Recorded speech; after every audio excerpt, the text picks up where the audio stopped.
Hello, online friends. Thank you for joining us for this lesson. We are having a geometry lesson today, and it is on the study of angles. So we are going to talk today about how we measure angles. So to do this lesson, I have a story to tell you. So, for a long time, people have been interested in studying astronomy. One of the first people to study the stars were the Sumerians. They were a very organized people. They kept records of crops, of the seasons, and so on. They wrote on clay tablets, and they had instruments to measure everything. The Sumerians were very interested in the sun, the moon, and the other 5 visible planets. As they studied the stars very closely, they became able to recognize the position of many stars in the constellations that they saw. They noticed that each night the stars were in a slightly different position in the sky than they were the night before. So someone decided to choose a particular star and to chart its position every night. By doing this, they discovered that the position of the star moved in a circle. In a circle. Exactly. They continued to chart the star's position until it had returned to its original point. They counted the marks that they had made in their chart. There were 360 of them. It had taken an entire year for the star to return to its original place in the sky. Because of this, the Sumerians divided the circle into 360 small portions, which we call degrees. We still measure circles this way. Every circle has 360 degrees, and we use the same system for measuring angles. Angles are also measured in degrees. So now, friends, thank you, Mary Bryce, got someone helping me. Now we are going to look at how to measure some angles. And I've got some friends here to help me. Hey, you haven't told it to me. So, we've learned about the different parts of an angle. So I'm going to make an angle here on my board. So an angle is made up of 2 rays or sides.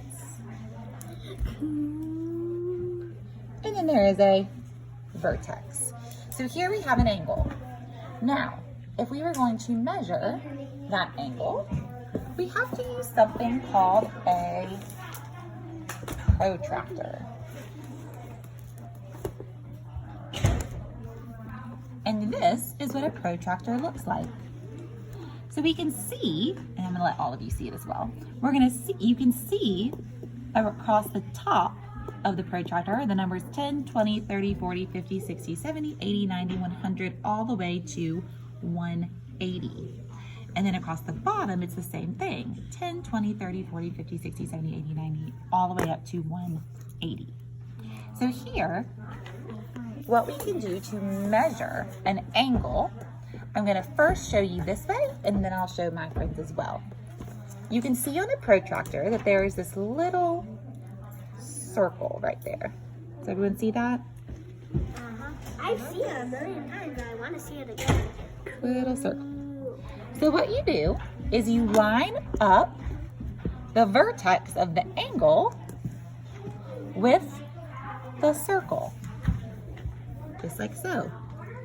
Then you have to make sure that this bottom line, you have to make sure that this bottom line is lined up as well. now we can tell that this angle is smaller than 90 degrees. Since we know that it's smaller than 90 degrees, or it's smaller than a right angle, we are going to measure it by looking at the bottom numbers. So we can tell that this angle is 45 degrees. Everett, do you see how it's 45 degrees? Yes.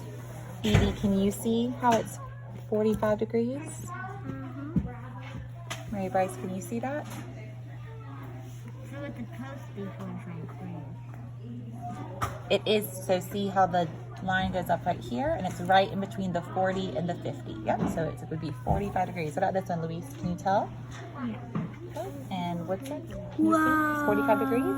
Yeah. Okay, and this would be an acute angle, because an acute angle is smaller than 90 degrees. Else we are not doing that right now.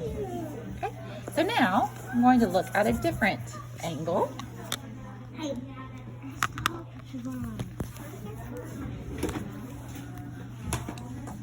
I'm going to draw my two rays Ooh, rhombus. and my vertex.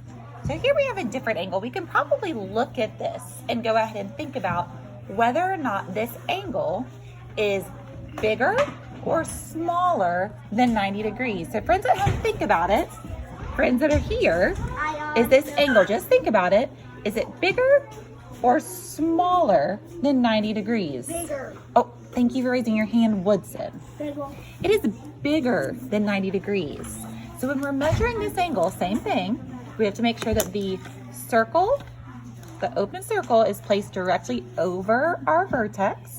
And then we have to make sure that the bottom line is lined up with our side. Now, since it's bigger than 90 degrees, we know it's not going to be the top 60. So you're going to look at the bottom, and you tell that it's 130, and then this is 120. So this angle is 120 degrees. Everett, do you see that? Oh my gosh. Can you see that, Evie? Do you see that, Mary Bryce? But what about the top? Last time we measured the top. Right, but remember I said we know that this angle is bigger than 90 degrees. We know that. So when we're looking here, we know, well, that says 60, so that can't be right. So then you know to look at the bottom. Okay? Can you see that, Louise? Can you see that, Woodson? Oh, yeah. Great. Okay, so now let's do one more.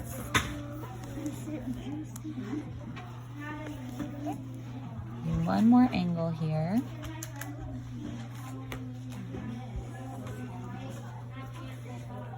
I love all my stuff. So first, just be thinking whether or not you think this angle is smaller than 90 degrees or bigger than 90 degrees. Remember, an angle that's bigger than 90 degrees is called an obtuse angle. An angle that's smaller than 90 degrees is an acute little angle. And then an angle that is exactly 90 degrees is a right angle.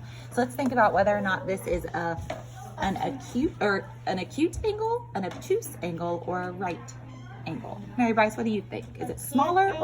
It's an acute angle, right? It is smaller than a right angle. So we have to line up our vertex here. Oh, and here I can tell, look, that bottom line is not lined up, so I have to make it be lined up.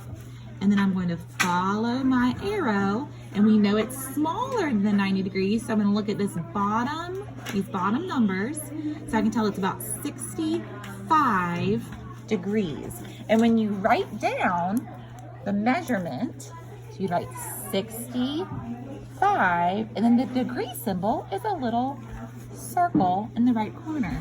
And we can remember what that symbol is from our story about the Sumerians. Because a circle is how they started knowing to measure things in degrees. Okay, so it's a little circle, and that says that it is What's that? degrees. So friends, thank you so much for joining for this lesson, and I hope that you enjoy exploring measuring angles further. Bye.